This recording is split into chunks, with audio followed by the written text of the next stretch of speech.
Hey everyone, welcome back to Play a Casket with your host, Paraka the Goblin.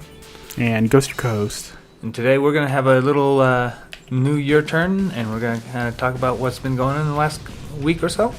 And this time it's Ghost playing 64 game, I guess. What is it? Assault Chain Guns KM. Something like that, yeah. Something to that point. It's basically LA Machine Guns.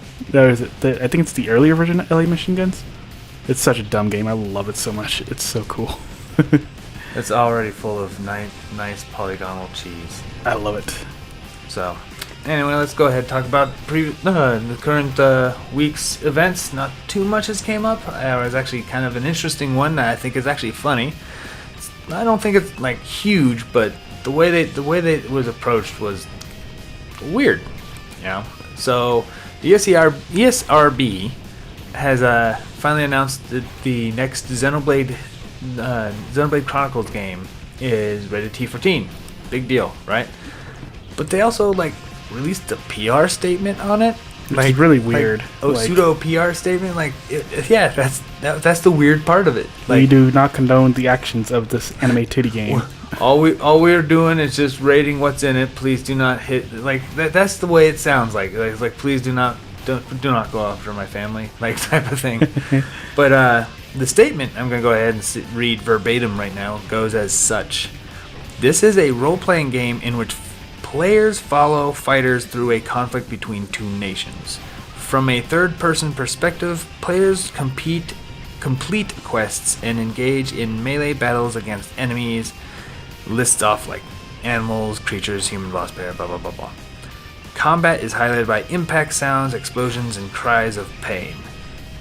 Cutscenes depict further instances of violence, characters impaled by a sword, a character shooting herself off screen, and a man stabbing himself off screen.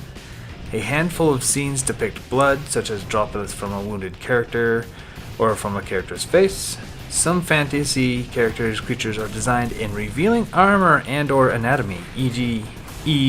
deep cleavage, partially exposed breasts. Awesome.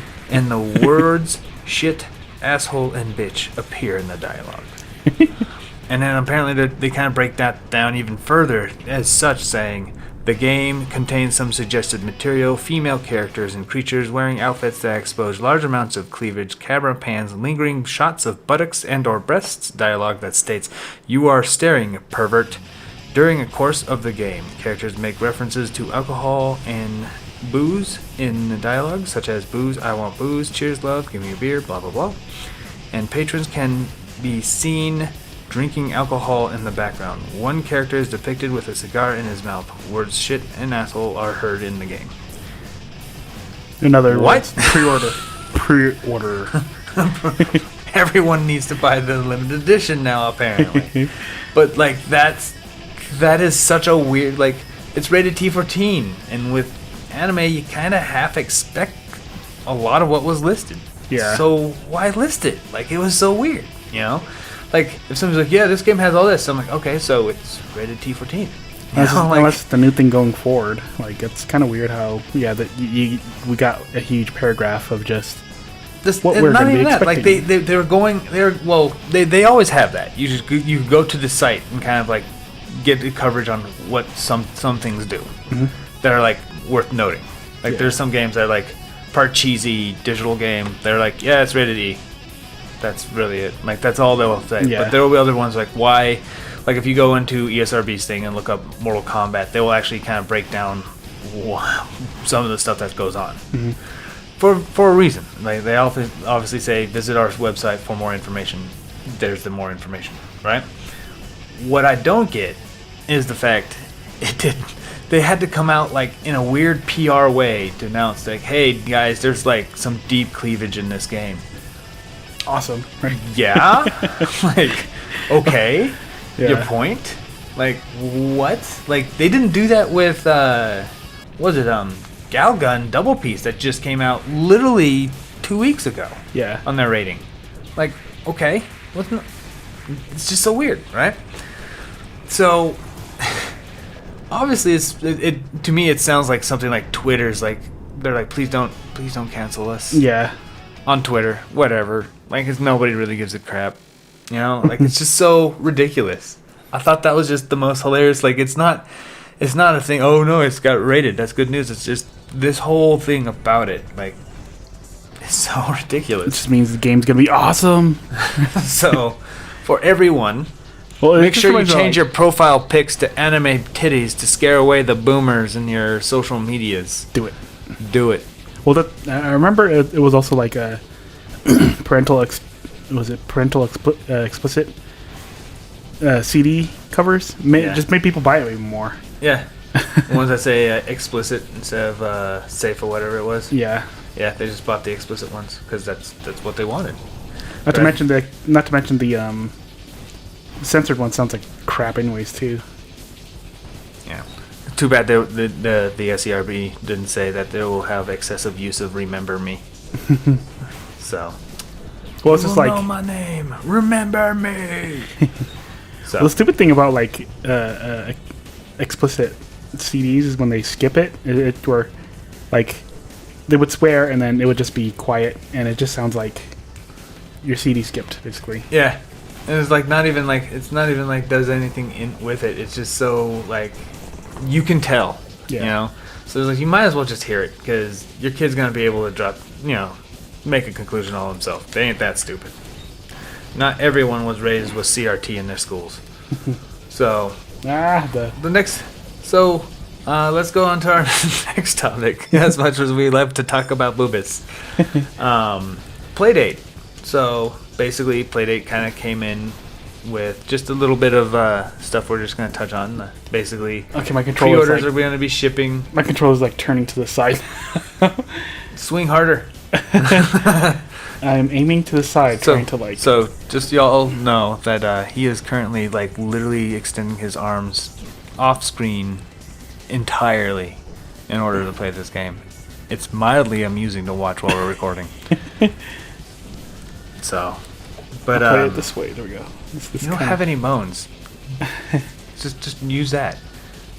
But yes, my eyes still face forward. What's going on? The aiming is off.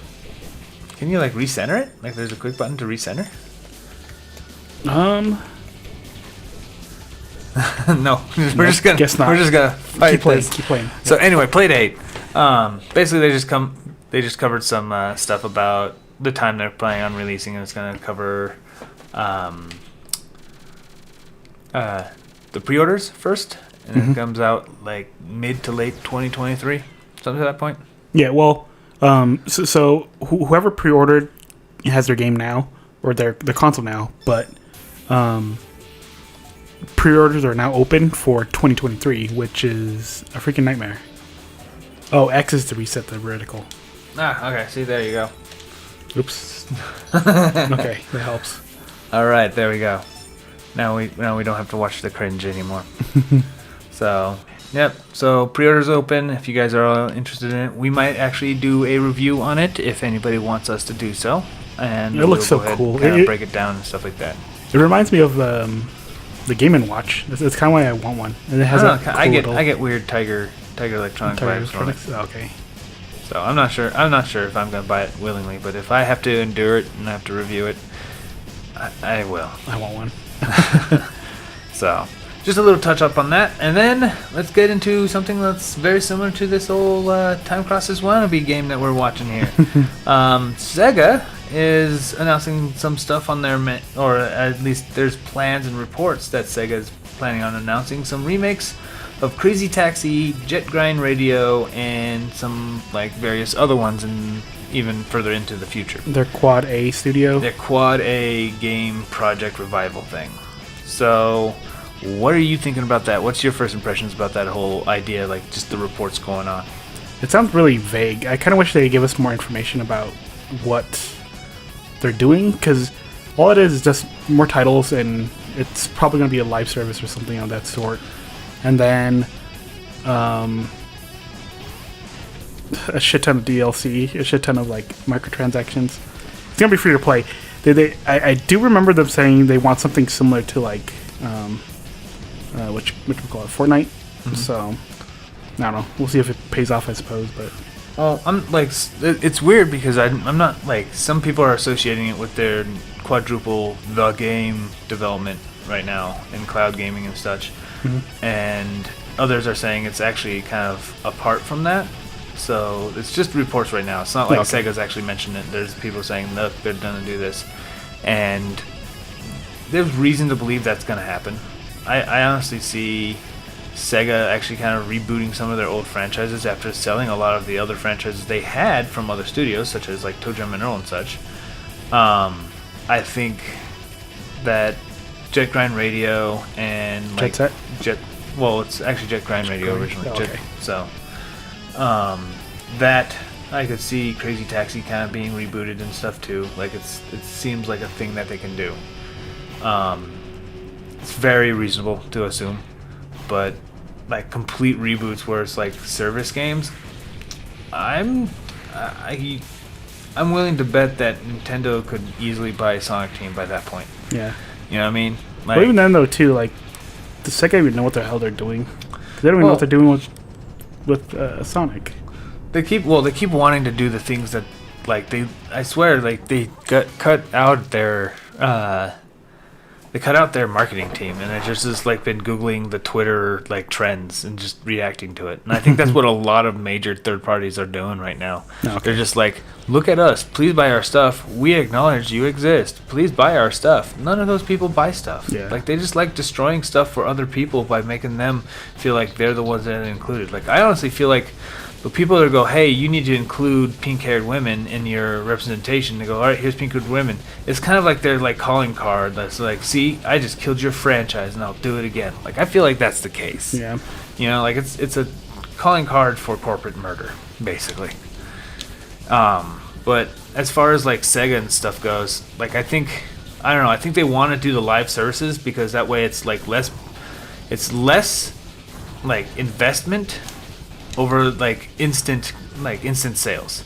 Like just make a couple, like they could easily just make a couple skins every month and sell more. Like more than what this development of the skin was. I mean, look at Fortnite. And I think that's what Sega, Capcom, Square, like everyone wants that piece of that pie. That's why even like EA tried to do the League of Legends knockoff. Like they want that piece of the pie, you know? And that's why they're all trying to do the same thing. And I think that's what's going to be, I don't know. I can see that happening with a couple of those games. Okay. So, but we'll see what goes on. I'm not holding my breath that it's going to be good though. Yeah. Some people I've heard that they're like, hey, better graphics for Crazy Taxi and it'll already be amazing. I'm like, no, graphics aren't everything for Crazy Taxi. I'm like, it would be great for like the more power they could make a bigger town and stuff that's far more livelier. I just think it's insane cool. that they're putting so much budget and like all their eggs in one basket. Well, I feel like they're on more of a verge of Do or die. Do or die now. Like just similar to like Final Fantasy. Why Final Fantasy was like their end game. You know what I mean? I feel like Sega's kind of on that point right now. They have too much health. So that's why I think Nintendo's probably like the rumor about Nintendo buying up a piece of Sega is there's more truth to it than we know. No, okay. So, but yeah, there's that, and then what else do we have to talk about? Just an extension, the mystery quadruple A NFT microtransactions, which we've kind of covered on with the remakes of Crazy Taxi. What do you think is going to be that? When do you think we'll see that? Maybe this holiday, but I don't know. They're so vague on it. Like, I don't even know if they, because it's so vague. They're not telling anybody unless it's either going to be as good as we really want it to be, or if it's just like everybody's just going to be like, what is this? And I think the hype is what's going to destroy it. Yeah. Like if it's not the thing to have, it's just not going to happen. Like think about it. Like let's be honest. Let's look at Persona, right? It's very hip. It's very natural. It's very like relative to like teenagers and such, right? Like a lot of people that are like angsty teens like can kind of relate to what's going on in Persona as opposed to Shin Megami Tensei, right? No, just make Phantasy Star not suck. They didn't make. Well, I don't even think like they could probably make an MMO with Phantasy Star, but I don't think they could make a quadruple A game with Phantasy Star. Yeah. You know what I mean? Like a peer-to-peer service MMO like would probably sound very much what I think would happen with that, right? Mm-hmm. But that's it, really. Like, I don't see anything really being big. Like, everyone's expecting this huge, like, Dark Souls, Fortnite blend with Call of Duty zombies or some bullshit. You know, like, it's going to be everything everybody wanted all the time. And I think that's what's going to destroy it. What if it's a Sonic game where you can sell your characters as NFTs? Oh, God. DeviantArt would just be, like, that'd just be the new DeviantArt. Like, why even have DeviantArt anymore? Just hop on a Sega's fur bait. So, but I think that would be a good point to end on. What a nightmare our industry has become. Yeah. That's why we pray for indies now. So, we'd all like to thank you for listening and watching us play a goofy little 64 wannabe game. And we will see you on the other side.